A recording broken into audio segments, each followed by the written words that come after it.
Good morning, my dear students. So, today's class is on the topic thyroid. So, before starting thyroid, we should know the brief anatomy of thyroid gland.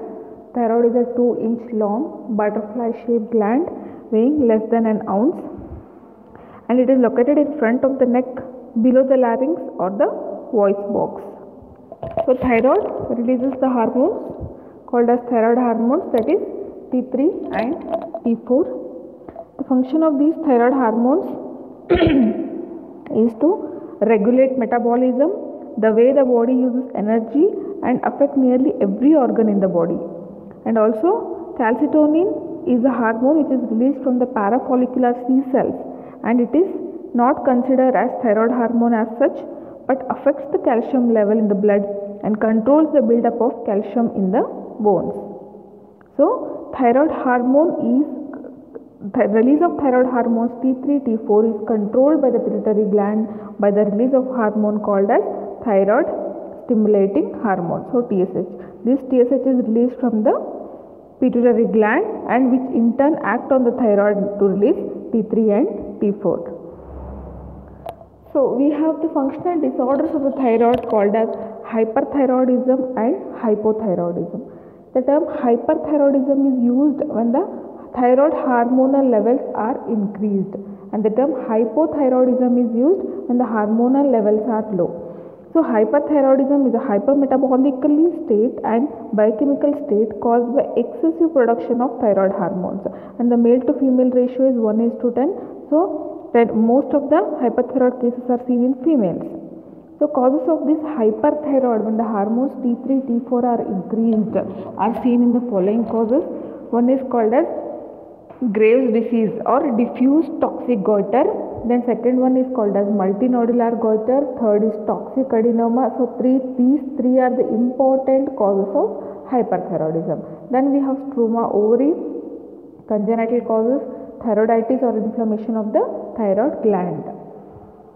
Clinical features. The clinical features of hyperthyroid when a person female, that most commonly I told females are affected. So, how the female will present?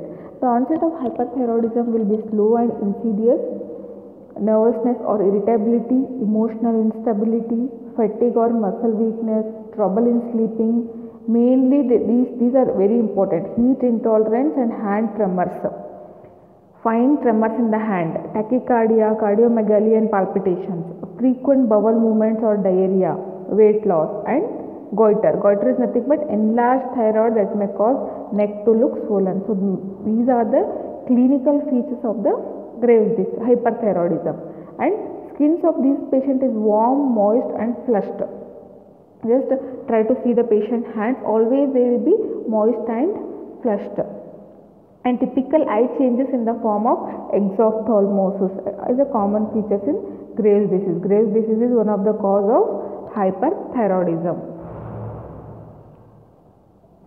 So, exophthalmosis is nothing, means there is a protruding of the eye. So, you can see the whole of the eyeball. This feature is called as exophthalmos. Usually, we will not see the upper eyeball, upper whiteness in a normal people. When you are seeing that, that means it is the patient is having hyperthyroidism.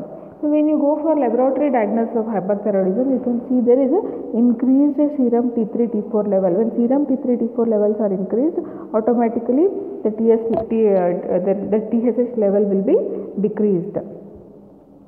So, that is about hyperthyroidism.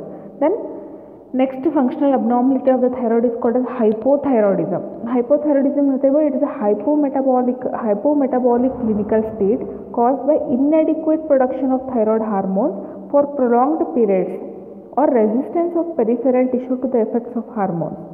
The thyroid gland does not produce enough thyroid hormones to meet the body's needs. Without enough thyroid hormone, many of the body functions will slow down. So, thyroid hormone is a very important for the other organs to perform and other body functions to carry out. When there is a hyperthyroidism, the other functions will slow down.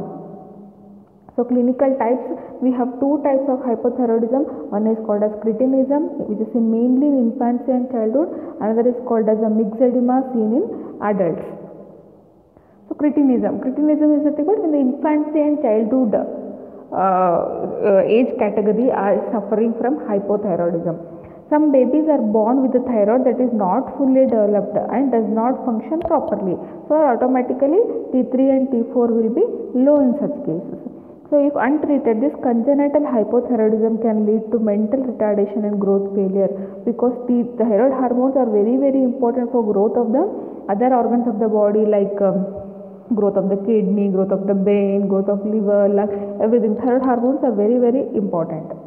So why this congenital hypothyroidism is occurring? It can occur due to developmental abnormalities in the thyroid gland. So agenesis, that means thyroid is not developed properly, or genetic defect in thyroid hormone synthesis, exposure to iodides and antithyroid drugs, or endemic goiter. So these are the causes which can lead to hypothyroidism in the child, or cretinism. So clinical features of this cretinism is evident within few weeks to months of birth, and the baby will be slow to thrive, poor feeding, constipation, dry scaly skin, hoarse cry and bradycardia, impaired skeletal growth, dwarfism, round face, narrow forehead, flat and broad nose, large tongue, protuberant abdomen. So all these are the features of clinical features of the cretin baby. Those dry scaly skin, constipation, narrow forehead, flat and round face, large tongue, protuberant abdomen. Then these babies can have neurological features such as deaf mutism, spasticity and mental deficiencies. Again, when you go see for the laboratory findings, as we are dealing with the hypothyroidism, that is hypothyroidism, decrease in T3 T4 level and increase in TSH. Remember, whenever T3 T4 decrease, TSH will increase, and when TSH is increased, T3 T4 is decreased. So this is a picture of a cretin baby. You can see the flat nose, you can see the protruded trunk, protruded abdomen. So when you see a baby like this, all these are the clinical features of cretinism. The next topic is myxedema. Myxedema is nothing but hypothyroidism in the adult. Same manifestation. When T3 T4 decreases in a child, it is called as cretinism. When T3 T4 decreases in an adult person, it is called as myxedema. So adult onset hypothyroidism, and it also connotes for the non-pitting type of edema because of accumulation of mucopolysaccharides in the ground substance of dermis and other tissues. So etiopathogenesis. So what are the causes of this type of myxedema or adult hypothyroidism? Why hypothyroid occur in the adult persons? Mainly, first cause is ablation of the thyroid by surgery or the radiation. So because of radiation or surgery, the thyroid ablation happens, thyroid will stop functioning. So T3 T4 production will be hampered. Then second cause is autoimmune or lymphocytic thyroiditis, called as primary idiopathic myxoma. The meaning of this autoimmune, so there is some formation of antibodies against our own thyroid glands. So these antibodies, what they go and sit on thyroid receptors, and did they destroy the thyroid hormone secretion follicle. So because of this, the T3 T4 secretion will be hampered. Then third cause will be endemic or sporadic goiter. Fourth is hypothalamo-pituitary lesion. So pituitary is secreting more and more TSH. More TSH secretion will lead to decrease in T3 T4 production. Thyroid cancers, prolonged administration of antithyroid drugs, mild developmental abnormalities and dysharmonogenesis. So clinical features of the hypothyroidism is exactly the opposite of hyperthyroidism. Here the patient will have fatigue, the weight gain. In hyper, weight loss in hyper. Then puffy face, cold intolerance in hypo, heat intolerance in hyper, joint and muscle pain, constipation, dry thinning hair, decreased sweating, here more sweating, hyper will have more sweating, heavy and irregular menstrual periods and impaired infertility in females, depression, slowed heart rate. So all these are the clinical features of hypothyroidism, and this is the picture. You can see here the patient will have the puffed face and cold in weight gain. She is fat, having puffy face, dry and thinny hair, depression, slow heart rate. So all these are the features of myxedema, that is hypothyroidism in adults. Again, when you tell it is a hypothyroidism, lab diagnosis will be low serum T3 T4 levels and increased TSH levels. So next is the Graves' disease. Graves' disease, it is the most common cause of hyperthyroidism. I told 3 causes for hyperthyroidism. One is Graves' disease, another is MNG, that is multinodular goiter, and another is a toxic adenoma. So Graves' disease is characterized by hyperthyroidism and ophthalmopathy called as exophthalmosis, that is protuberance of the eyeball, and dermatopathy called as pretibial myxedema. So this etiopathogenesis of Graves' disease is autoimmune in origin. Autoimmune disorder, that is the antibodies are forming against our own cells. In hyperthyroidism, these antibodies go and sit on the receptors, and these antibodies are helping the thyroid to secrete more and more hormones, T3 and T4, whereas exactly it is reversed in hypothyroidism. So these antibodies, autoimmune diseases with genetical susceptibility with HLA-B8 and HLA-DR3, and we have lot of autoantibodies, THR receptor antigens. That is, first autoantibody is called as thyroid stimulating immunoglobulin, which increases the thyroid hormone secretion. Then second antibody is called as thyroid growth stimulating immunoglobulin, which helps in proliferation of the follicular cells of the thyroid. Then third is thyroid binding inhibitor stimulating immunoglobulin, which inhibits the binding of TSH to its own receptor, can lead to hypo or hyperthyroidism. In Graves' disease, basically it is a autoimmune disease with breakdown of helper T cell tolerance, excessive production of two thyroid autoantibodies, that is thyroid stimulating antibody and growth stimulating antibody. These antibodies binds to the TSH receptor on the follicular cells, that is on thyroid follicular cells. Once these antibodies go and binds to the TSH receptor, there is a stimulation of cells resulting in increased levels of thyroid hormone, and hyperplasia of the thyroid glands leads to hyperthyroidism and thyroid enlargement called as goiter. So this is the basic mechanism of the Graves' disease. So again, any thyroid disorder, most of the thyroid disorders are common in females. Again, Graves' disease is common in female. It is seen mainly in 3rd to 4th decade. There is increased level of free T3 and T4 and decreased level of TSH in the blood. And there is also increased uptake of radioactive iodine on the radiographical studies. So presentation, how a patient of Graves' disease presents to you. So all the clinical manifestation of hyperthyroidism will be present in the Graves' disease along with the eye signs, that is thyrotoxicosis, like we had palpitations, nervousness, easy fatigability, diarrhea, excessive sweating, intolerance to heat, weight loss. So all these are the features of hyperthyroidism. Then next we have ophthalmopathy or eye signs which are seen in Graves' disease called as exophthalmosis, wide staring gaze or lid lag. Then pretibial myxedema. Then third presentation will be swelling in the thyroid called as diffuse goiter, diffuse enlargement with audible bruit. So this is the picture of Graves' ophthalmopathy. Again, the Graves' ophthalmopathy is graded as class 1 to class 6. Class 1 is mild, class 6 is severe, where you can get loss of vision due to optic nerve involvement. So grossly the thyroid in the Graves' disease will be enlarged definitely because of excessive proliferation of the thyroid follicular cells and excess secretion of thyroid hormone. There is a symmetrical enlargement of the thyroid glands. Weight will be more definitely, nearly 100 grams. The cut surface is homogeneous, red brown, soft and appear meaty. Then on microscopically you can see there is a hyperplasia and hypertrophy of follicular cells with formation of papillary enfoldings. So all these structures what you are seeing, these are all papillary enfoldings which are seen in the thyroid follicular cells.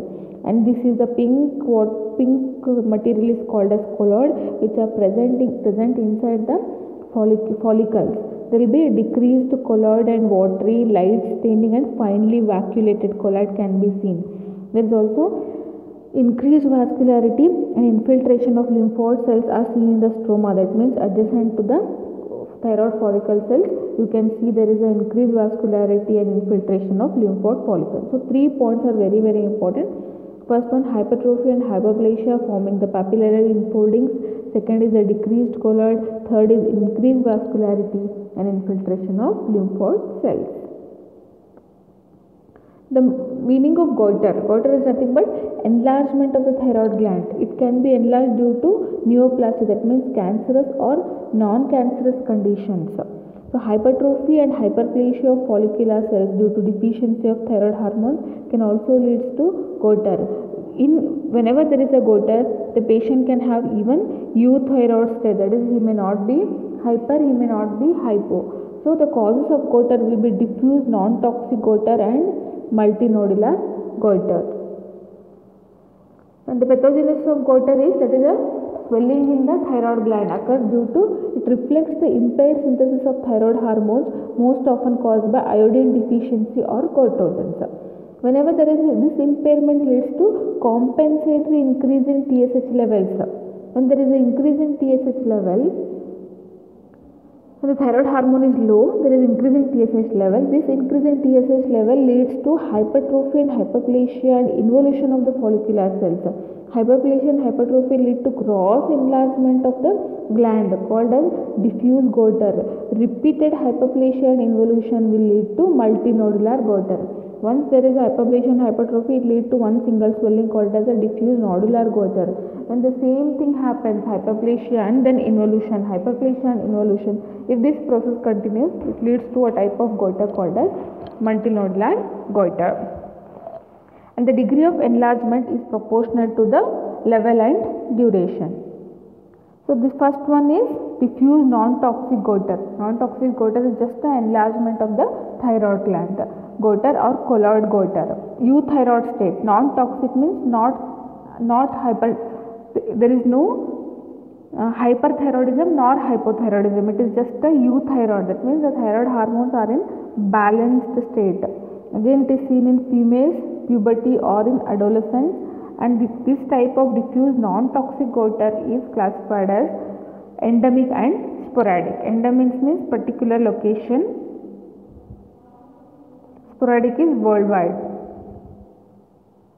So endemic goiter. Endemic goiter, it is a commonest type of goiter and seen in 10% of the population, where the low iodine content is present in the drinking water and the food. Very, very important. Whenever the iodine content in the food is low, so the process of formation of these thyroid follicles will be hampered. The formation of T3, T4 iodide trapping will be hampered, leads to this type of endemic goiter. And prevalence decreasing due to prophylactic iodination of the salt. So nowadays, or whatever salt is available, it is all iodinated salt. Hence, due to consumption of this iodinated salt, the frequency of goiter is decreased. Whenever there is iodine deficiency, it causes decreased hormone levels and consequent elevation of TSH. This consequent elevation of TSH leads to swelling in the neck called as goiter. Sporadic goiter. Sporadic goiter is a less common type of goiter. Again, the patients may be euthyroid or but may be hypothyroid state. Mostly idiopathic and the cause is not known, but may rarely caused by, this type of goiter is caused by drugs used in the treatment of hyperthyroidism, by the use of goitrogens like cauliflower, cabbage, cassava. If the food intake of food contain all these type of vegetables, then there is a, because these are all goitrogens, leads to enlargement of the thyroid. Then suboptimal iodine intake, hereditary enzymatic defects. So this is diffuse non-toxic goiter. You can see there is a huge swelling in the neck of a patient. Then morphologically, when you see the thyroid gland, the gland will be enlarged, that is around more than 100 to 150 grams.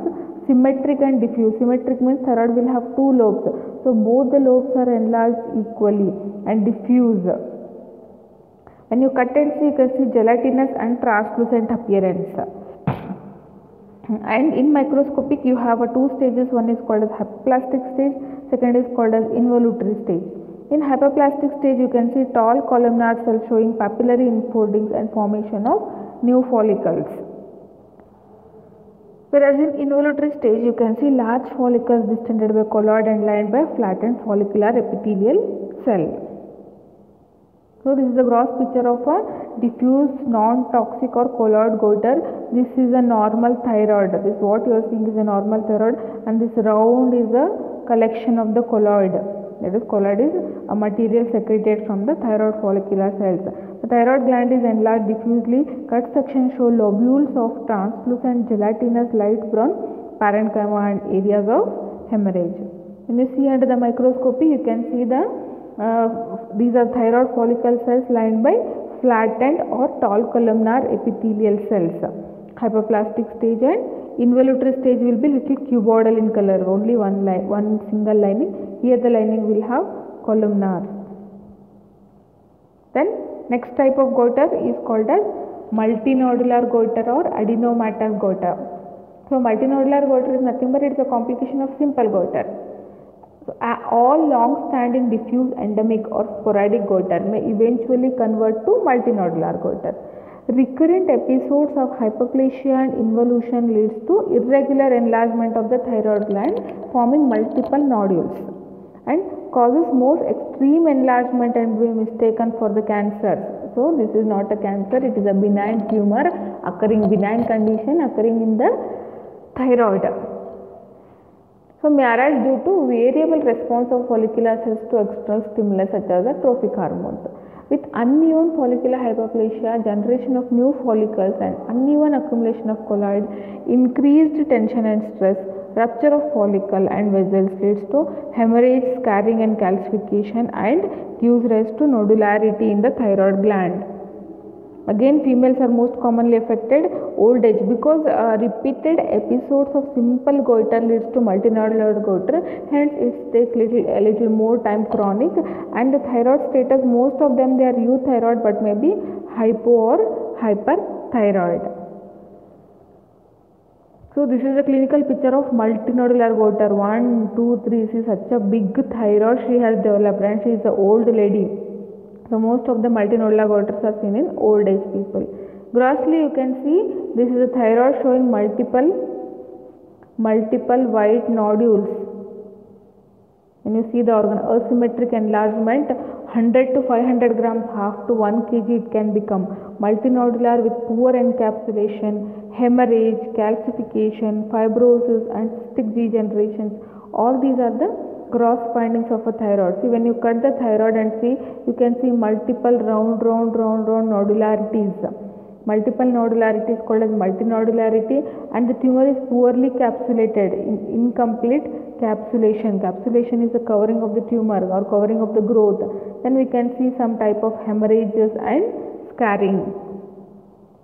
So microscopically when you see it, it is almost same like a simple goiter, but there is a poor partial encapsulation of the nodules.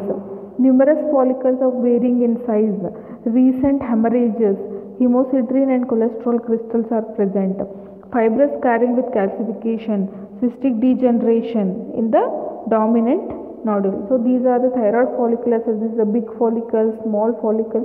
Lot of follicles having variation in the size and shape, lined by flattened cuboidal epithelial cells. So this is the microscopy of the multinodular goiter. So here we stop the topic. In this class, the most important topics covered are what is hyperthyroidism, what is hypothyroidism, causes of hyperthyroidism is Graves' disease and multinodular goiter, then toxic adenoma. So we discussed about Graves' disease in detail, multinodular goiter in detail, which causes hyperthyroidism. The next cause is hypothyroidism. Again, hypothyroidism we have two types: cretinism in children, then myxedema in old or adult people. So next is this is your timetable for the month of July. So these are the class topics and the respective teacher or the faculty who is taking the class. Then next you have a class test on July 13. These are the two topics which you will be writing a test, that is female genital tract and breast. Thank you.